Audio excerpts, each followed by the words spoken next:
नमस्कार दर्शक बंधु जय जगन्नाथ। आज हूँ डिसेम्बर मास 29 तारीख सोमवार। आज केतगुड़े गुरुत्वपूर्ण खबर को नहीं मु सुशांत आपको स्वागत करुच्ची एनएच न्यूज ओडिया चैनल रे।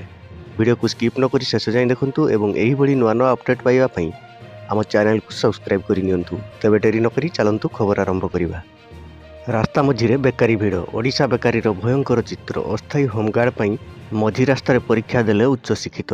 ओडिशा को 2036 सुधा विकसित करने स्वप्न विभोर मुख्यमंत्री लोकसेवा भवन में नक्शा प्रस्तुति करुछंती बाबू।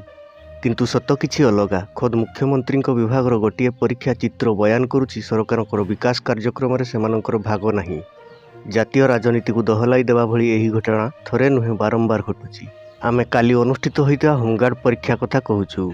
रास्ता उपरे कौनसी प्रतियोगितामूलक परीक्षा पई नुहे। आगुआ जिलार पछुआ कहानी ओडिशार बेकार चित्र।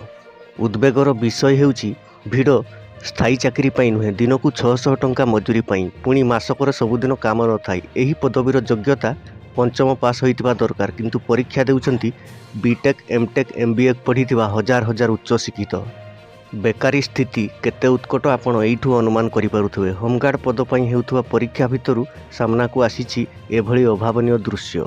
झारसुगुड़ा जिले में 102टी पद पर 4000 सेहीपरि मयूरभंज में 280टी पद पर परीक्षा देउछंती हजार हजार परीक्षार्थी। डिसेम्बर 16 संबलपुर मध्य सामना को आसीथिला समान चित्र, जहाँ जातीय गणमाध्यम शिरोनामा पलटिबा सह ओडिशा विकासर असली चित्र सामना को आनिथिला। आसिबा परवर्ती खबर को। कलाकार मानक पई मुख्यमंत्री को नुआ वर्ष भेटी। मासकु 1000 टंका बढ़िला कलाकार भत्ता। आगरू जो मैंने 2000 टंका पाउथिले सेमाने पाइबे 3000 टंका। जो मैंने 2500 पाउथिले सेमाने 3500 टंका पाइबे। एने घोषणा करिसेंती मुख्यमंत्री मोहन चरण माझी। केन्दुझर रे 48तम राज्यस्तरीय पाला सम्मेलन में जोगदेवा अवसर में घोषणा करिसेंती मुख्यमंत्री। 40 रु 80 वर्ष वयस्क कलाकार भत्ता 3000 टंका को वृद्धि करा जायछि। सेहीपरि 80 वर्ष रु अधिक कलाकार भत्ता है 3500 टंका। यह द्वारा उपकृत हेबे राज्यर 47704 जन कलाकार। तो दर्शक बंधु आउ बाकी रहिला देखिबाकू मुख्यमंत्री 60 वर्ष रु ऊर्ध्व जो माने बार्धक्य भत्ता पाउछंती तांकू केबे भत्ता वर्धित भत्ता प्रदान करा जिवो। तो दर्शक बंधु ये थिला आजिर अपडेट। एही भली अपडेट पाइबा पई आम चैनल को सब्सक्राइब करि नियंतु एवं निश्चित भाव वीडियो टी गोटे लाइक करि दियंतु।